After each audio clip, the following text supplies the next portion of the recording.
Hajeko.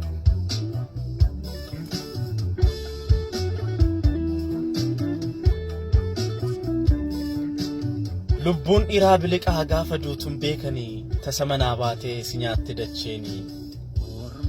Hacee abbaa wabii abbaa giiftiif abbaa milkii akkamitti si'atte guyyaan guyyaa gadii. Hacee koo waltajjiin ni qorraa yeroo ati hin jirre. Barsiisaa seenaa gaafa cinqii geerartuu gaafa barkumee. Hacee sanyii namaa goota Oromoodhaa sareetu si nyaate eeggatee dukkanaa. Jirtu jechaa osoo nuuf geerartuu tokkummaa Oromoof lammiidhaaf falmitu. Halkanii fi guyyaa saba keetiif boottu booseenyi sijjeessuuf beellama qabattu. Kam gurbaa biyyoon sitti tole hacee koo biyyoon sitti tole ana haa nyaatu. Hacee koo ilma dhiira onnee sibiilaa dhiira gaafa rakkootiif xiiqii biyyoon akkamiin si nyaatti. Hacee koo raajidha akkas jettee geerarte. Lubbuu biliqa baatu maaf gola naanna'aa saba koof falmee du'een abdiisaa gaataa. Kaasirriidha saba keetiif duute hunduu ragaa bahaa. Hacee sanyii leencaa qixxee nama kumaa beekaa seenaa raagduu seenaa du'aa. Dhiiga kee dhangala'eef sabatu baasa gumaa.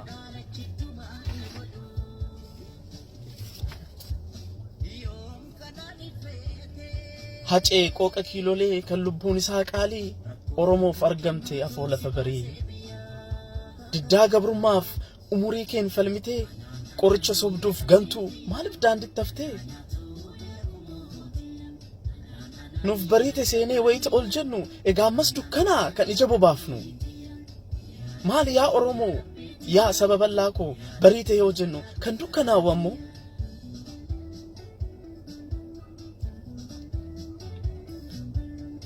Akka nama rafee abjuudhaan abjootu humnaaf dhiiga keenyan kan hundi taphatu.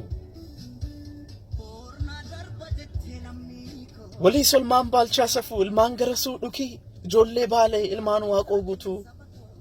Naqqamte biyya gootaa biyya kumsaalma morodaa biyya jootee tulluu. Boranaa fi Gujii Harargeef Karrayyuu Arsii fi Shawaa Wallaggaa fi Ilu gootota Oromoo kan durii yaadattu. Kan akka Nadhii Gammadaa Taaddasaa Birruu Oliiqaa Dingiliif waaqoo guutuu. Hacee ilma dhiiraa boodha kee nadhiinaa guutuu. Kan akka Daraaraa Kafanii Jaagamaa Badhaanee Hayilee Fidaa fi Bakar Waalee goota Dhaadhii Galaan ilma addunyaa eebbisaa. Kan akka Baaroo Tumsaa kam waamen kam dhiisaa.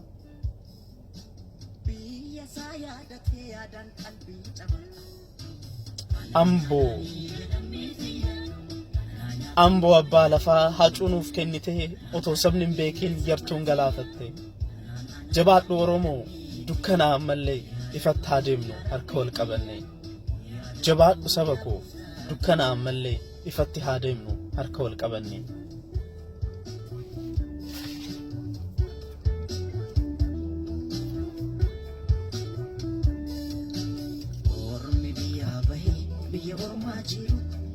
Mokisuu numa baroda, mokisuu numa